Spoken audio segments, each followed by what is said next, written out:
Hello everyone, how's it going? Welcome back to another episode here of the Weekly Poker Showdown, brought to you by Party Poker. I'm your host, Jaime Staples, and this week we have on the podcast Roberto Romanello.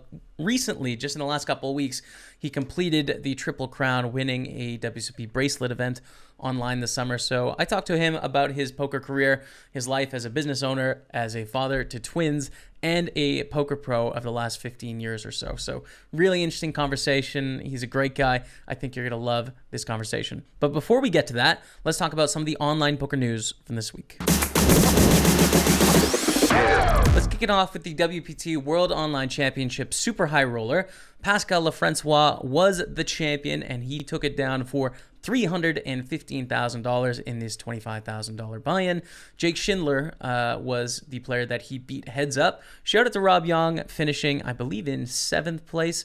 Ninth place for Rob Young, so a decent run there. And Isaac Haxton also made the final table, finished 5th place for $54,000. So high roller action going down this summer in the WPT World Online Championships.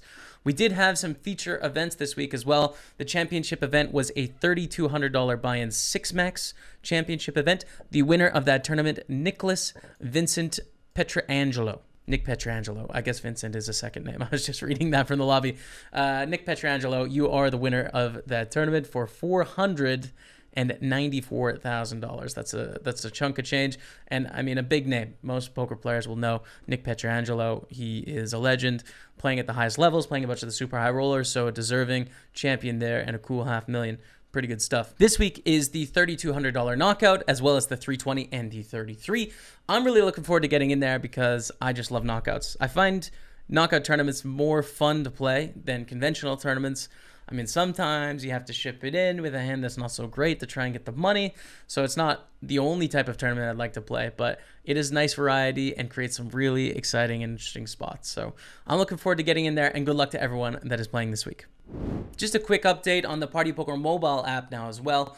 All games on the mobile app are now available in the vertical format. So you're able to play, you've been able to do this in spins and fast forward cash games for a while, but now you can play normal cash games and tournaments in the vertical format. It is so much better. If you haven't tried it, make sure to go give it a go because it is amazing. You can play with one thumb. That's the thing, right? You know, everyone on their phone, they're watching a TV show, they're talking to someone over here, whatever.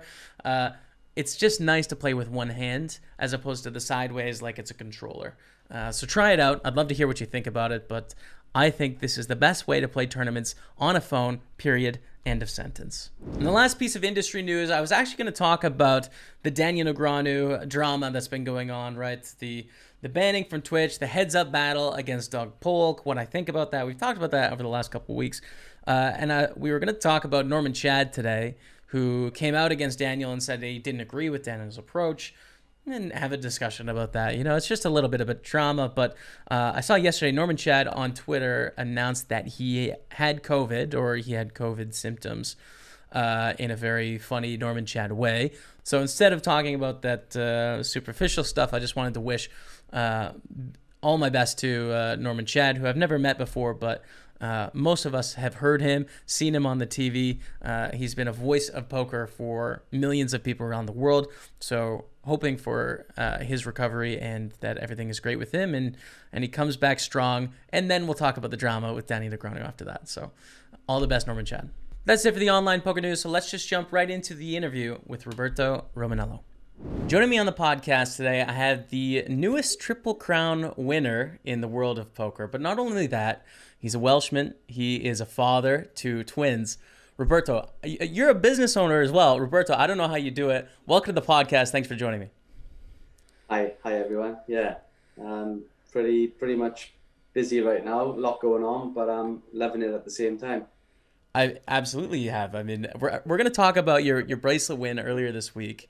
I want to get into that, but let's go back to the beginning. I recently just met you, and I did a little work with you recently. How did you get into poker and the gaming industry? How did you find the game? Like, take me back to when you were a kid growing up in Wales.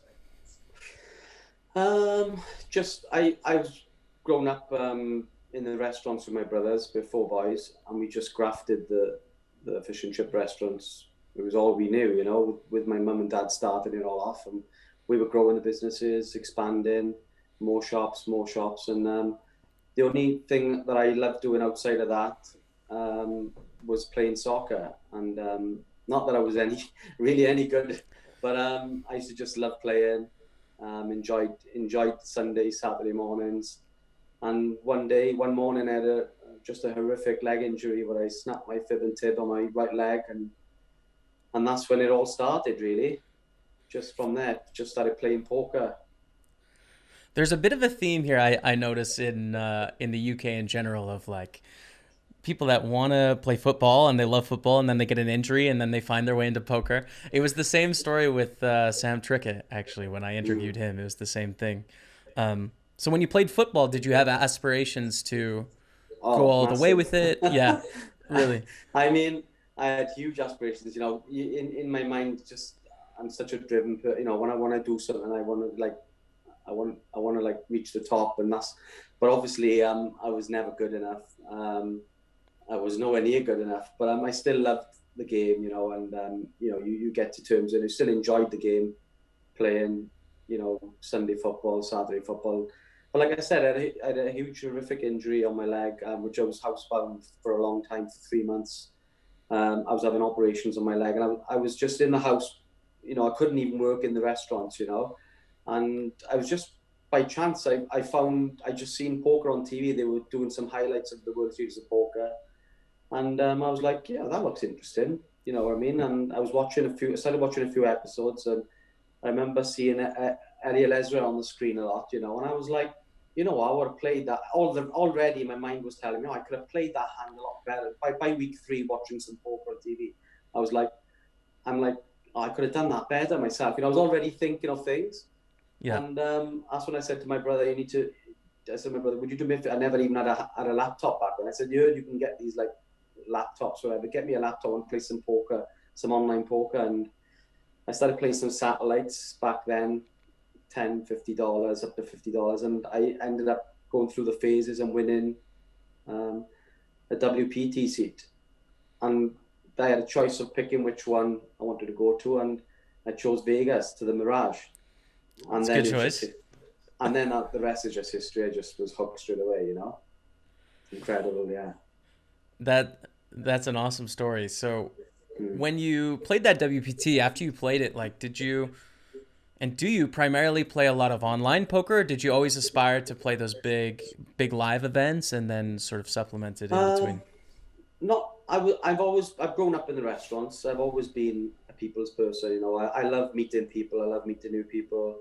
Just love being around people and making good friends, and that's what life's about for me. So I knew back then, I heard that obviously there was a lot of online poker, some great online players, but was never, back then it wasn't interested in me. I just wanted to play the live game.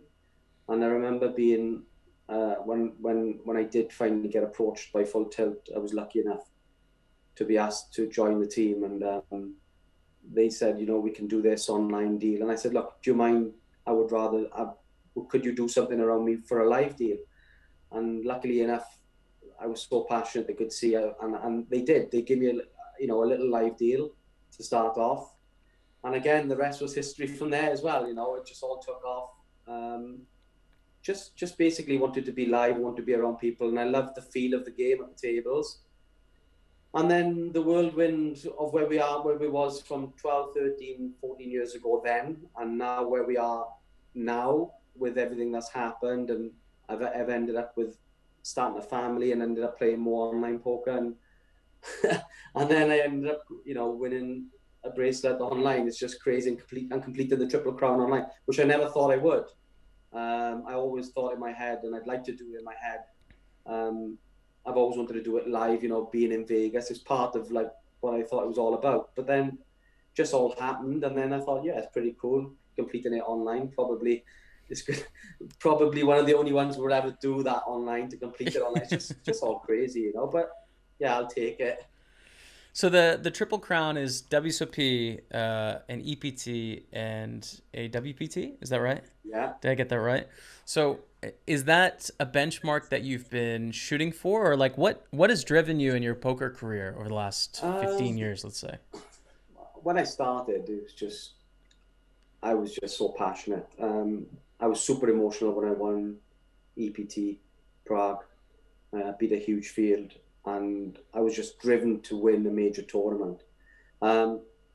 Just had a huge drive to do it, and when I finally did, I just broke down because I was so passionate about playing, and I wanted to, for myself. I wanted to. It was for myself, for my family, and the people close around me. Most of all, that I was traveling a lot back then and pushing. I was knocking the door of a lot of final tables, and then when I finally did it, I was just ecstatic. And then like I was on a huge high, confident, very very confident in my game. Went straight and won a WPT like a month later, or just after a month later, just a little later than a month. Just confidence, really. You know, again on a high, just making huge moves and just felt invincible. You know, Yeah.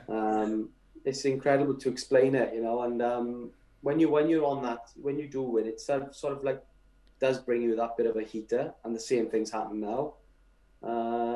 Just it's something about it when you win a tournament like on that size, and then I had a drive straight after. You know, I was like, okay, I could complete this maybe in a year, the full Triple Crown. You know, went to Vegas that first year, and I was driven. I was up for it. You know, I made like lots of final tables in the WSOP, but never could complete it. You know, Yeah. always came close to I think a couple of third places and fifths and sixths, and it was final table in WSOP Europe, WSOP Vegas, but it's tough to finish them off. You know, it's tough to win any tournament. Bit of everything, you know, bit of run good as well at the time. But for me, it's just I think it's just I've always feel like put yourself in a winning position and anything can happen. So I just like to put myself through the stages when I'm playing tournaments, and I just like to enjoy it at the same time. Yeah, but the last 5 years I haven't really been chasing the dream like I used to. Things had changed in my life. I wasn't going to Vegas. I didn't play the World Series of Poker full schedule. So it was just like going in for like a week or 10 days and 5 days the last time. So, and then some years I didn't go. So things were changing and I wasn't chasing it as hard. Don't know what it was. Just obviously things change in your life. But obviously I'd still love to do it. It was always in the back of my mind. And it was always in the back of my mind, I'd love to go back and complete it someday. But when I'm ready, when the time's right, maybe when the kids are a bit older, I don't know what I was thinking. I didn't think too much about it. But then it's just happened then this way, you know? So which like I say, I'll take it. So now, yeah, I mean, completing that Triple Crown probably a little bit unexpectedly with the twins that you now have in your life, and like going to Vegas less. Like it seems like it just came out of the blue in the current situation we're in the world.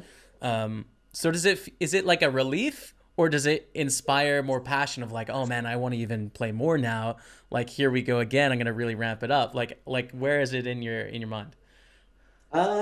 Yeah, I mean, I think definitely there was definitely a relief there, and I definitely had a tear in my eye. I was in my own home here in the poker room, and I got set up, and it was a great feeling, you know, like you say. It was a quite a relief. It was a nice feeling. I'd been getting some big results on party poker, so I was on a bit of a heater. I had some big results in some of the high rollers I was playing. Some nice scores there, and I think it's just I was playing so much. I mean, I like to enjoy the game. You know, I can play all different styles. You know, people have said, you know, you play like sometimes I play like a lunatic. I can play, you know, I'm playing more solid. It just depends. Like I say, when I'm really zoned in, you know, there is a game that I have that, you know, that is like they say the A game. You know, when I really want something, or when I'm, you know, got my head clean on, you know, something. But yeah, I think like everything, I was just on a good run, on a bit of a heater, and then it just continued on that Sunday night. And lucky enough, it was a WSOP event. And then, yeah, and then straight after, a few days later, they had an event where it was 10,000 runners, and I ended up coming 12th. Cool. So a few days later, so I was close Yeah. again. I was like, we're going to win 2 here in a week. That's going to be special. And then I run queens into kings for like monster chip lead pot, which I would have felt really confident if I would have won that pot. But yeah. So, but it wasn't to be. Um, you've talked a lot about passion, like earlier in your career and throughout your life, you've had a lot of passion for poker and the things you've done. I'm Mm. curious if that's something that's run in your family, or you felt like you were born with, or did you have to uh, get that to yourself, or is it conscious? And any advice for people that want to have a passion for something like you seem to have, because I think that's a really successful trait, and I love talking to and meeting passionate people. So, any thoughts on that? Yeah, definitely. I think if you ask people about me, my family, my close friends, I'm very passionate. When I got something in my head, and I'm pretty much strong-minded, and I like to do those things, and I complete them.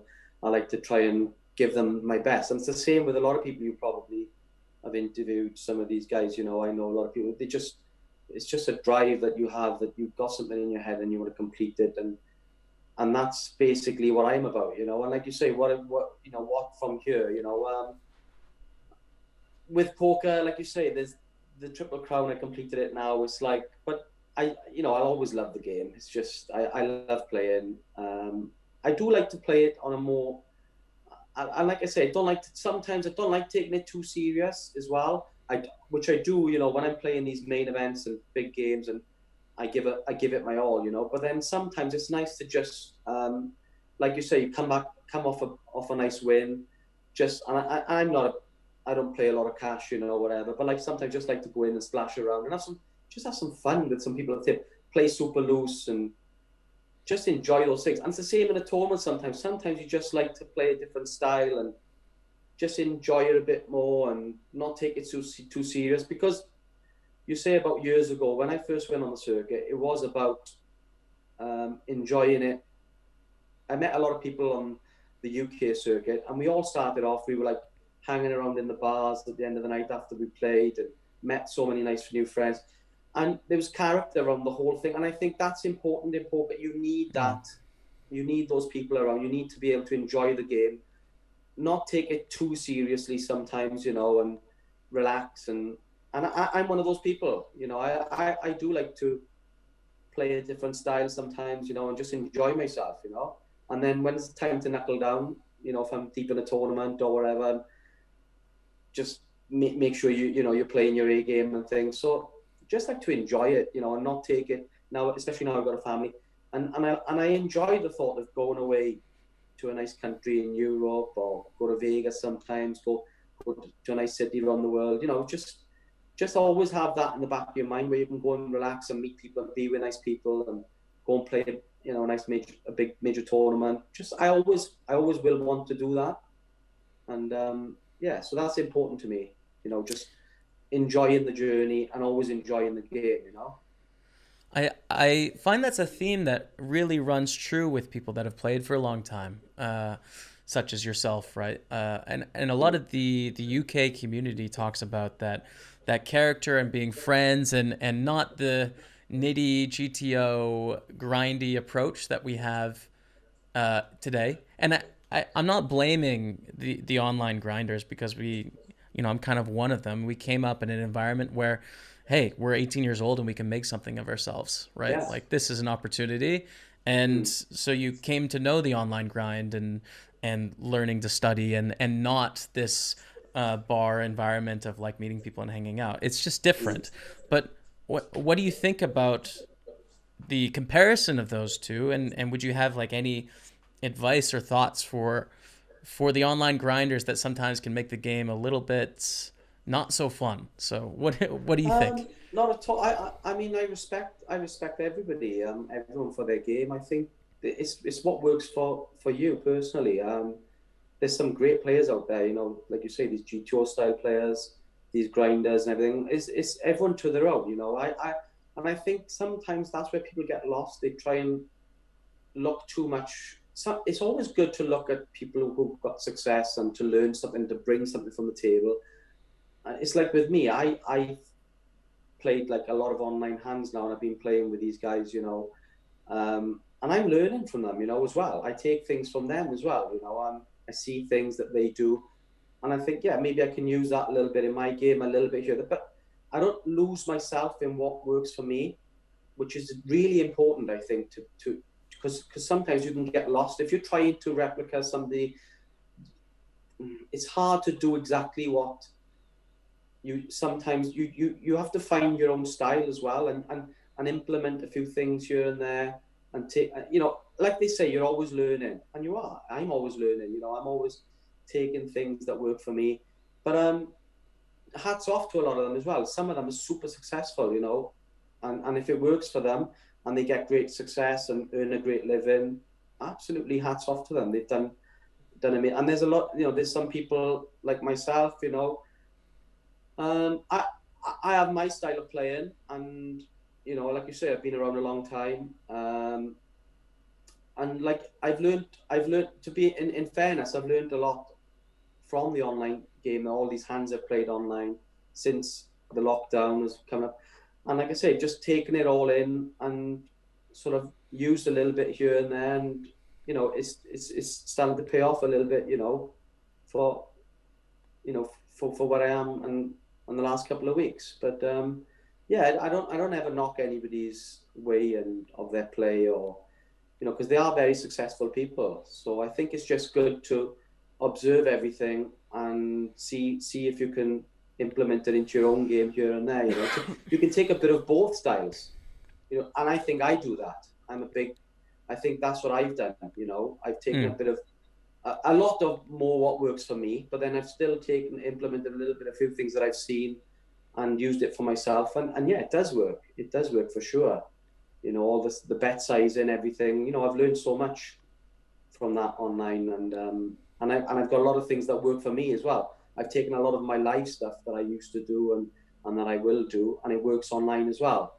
Right. And just always, and like I say, I don't have a certain style when I sit down. I'm going to sit down and play like this on this tournament or that tournament. My style is I'll sit down and I'll see my table. I'll see who's on there. Do I know who's playing? Do I already know a lot of their styles? So my game depends on when I'm sat at the table and who's on my table. My style might be a certain style for the next 45 minutes. I get switch table. This table's played completely different style. I'll just adapt and play a completely different style myself. Right. So that totally makes sense. Yeah. I mean, the old school was just like they would market players as like, oh, this is a tight player, this is an aggressive or a crazy player. But the best players in the game, such as yourself, are adapting to the other 8 they're against, or the other 7. Your game is not, a certain game is not going to work against a guy, player A, B, C. It's going to be different. I'm not going to throw in some crazy bluffs against a certain player, but then he's in seat 9, and I might be doing some crazy shit against him. It's just and what I think works for me is I believe in myself, and I have all those gears to play those crazy styles when I need to, or play a certain game or a more solid game against, more a different style of player. But it can switch from one, and it can switch from player A to player B who's on the same table. They're like, hold on a minute, 1 minute he's doing that, next minute he's just done some completely crazy, where I never thought he would do that, or I might get caught in the hand or whatever. But like, it depends who I'm playing against. And that's the way I've always, to be fair, I've always used this style from ever since day one, since I started playing. It was naturally, it came to me naturally that that's what I needed to do. I would only play certain way against a player who could, who I could put the rope out to, who maybe could, be 4-betting me light, or, these sort of things that is so important in the game, for me, and for sure. And that is like one of my number one things that is important in my game. Do you think you learned that in the chip shop growing up, like talking to different customers, like different bits of banter? For sure. And if you speak to the boys, I'm all about banter, and to the extreme, I just love it. I just love, if somebody wants to take the piss out of me, crack on, we'll have a laugh with it. But you've got to be able to take it back, because when I was playing live poker, it was constant banter. It did slow down a lot as, I take it more a professional view when I was repping sites, and, and I had my first deal. So you got to be, but I was always on the borderline, I was always like nearly, sometimes I crossed the line, but I did a lot of the time nearly cross the line with a lot of banter and having fun at the tables, my speech play. But if you do know me, and the people who know me, it was never meant any menace or any intentional. It was always in that good spirit. And I did like to do it to the extreme, you know. Just I used to love it. I used to just get off on it, you know. And still today, you know, if we're out having a laugh with the boys, you know, full banter is what we want. Yeah, for sure. Okay. I like to ask another question because people always hear about the highlights of a poker career, but I like learning about the tough moments. So is there something that stands out over your history as a poker player where you felt like you made a big mistake or a big error that you learned from? Um, Playing poker, you mean? Yeah.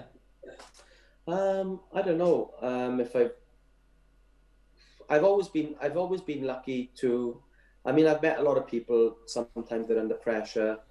A lot of friends in poker, you know, where you know a result can really matter when they're deep in a tournament, wherever, and their style of play can change because of these situations. They might like freeze a little bit. Um, Lucky for me, I'll never freeze. I never like sort of like I always like play heart on the line, full on. If I need to make a move, if I need to make a big river bluff, you know, so deep in a tournament where life, you know, money can be life changing, I've always gone with it. And the reason why I think I've been lucky that I've been able to do that, and I have admitted to this in the past, is because I've been lucky enough to, when I first started playing, we always, even from day one, we've always had the family businesses behind us. So and that's just one part where I am very lucky. That when I did first start going out on the circuit, on the UK circuit, I was like, even then it was like the small festivals, the £300 buy-ins, which were big then, you know, they still are big now. You know, and that's what I started playing when I started traveling. Then it became the GPTs for 1Ks, you know, and I always played my heart on the line, never played any different. If I felt I needed to make a move or I needed to win a pot by doing something, I thought there's no way they could call, I would do it every time, because I always knew that when I go back home, I would graft, and I've always been a grafter. You know, I will go back into the family business. I never like thought of the money side of it when I'm playing. Just play full on, full power, and I think that's been a massive edge for me. I've been blessed in that sense that I've always been lucky that I can fall back on the family businesses whenever I go home from a tournament and going back home to work hard, you know, in the restaurants. And so I think that's played a huge part. And then obviously moving forward, lucky enough, I had some nice results, and I was lucky enough to pick up some deals, some sponsorship deals, which helps immensely, you know, along the way. It helps your game. It helps like when you're playing tournaments, you know, I became even more fearless, as if I wasn't enough, you know, I didn't have enough of it before, but now puts you in an even stronger position.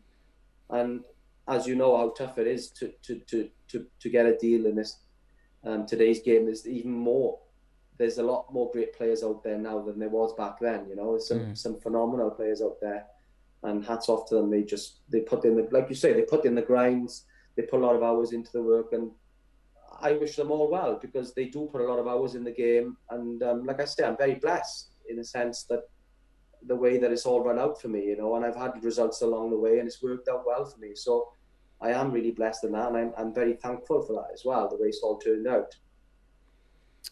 I want to ask you about your business that you run, Bet Clever. I did a little campaign with you guys, and that was my intro to that. So how do you balance your time between Bet Clever, which is an odds comparison site, right, and poker? Like, how do you mix those two?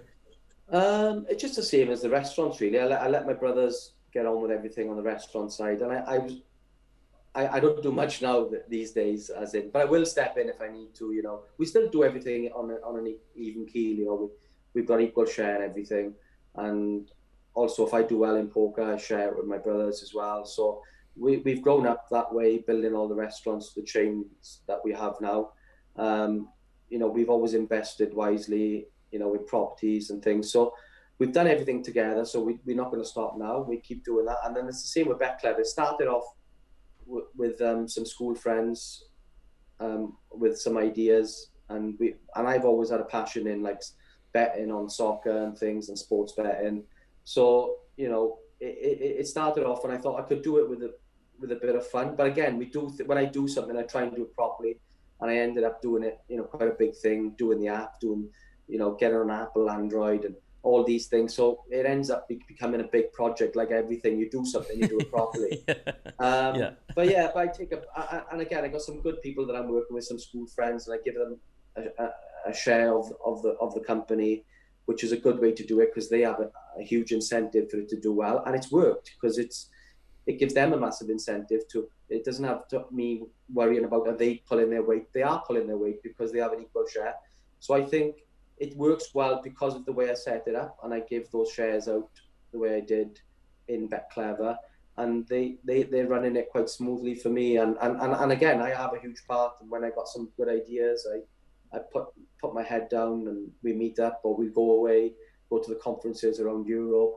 So we enjoy it at the same time. Like we'll end up in Amsterdam a couple of times of the year, doing our conferences there with BetClever. So it's again, I want to enjoy it as well as just grafting a lot, you know, and enjoy it with some good friends in some nice places, and it works. It looks after itself very well. Yeah. Awesome.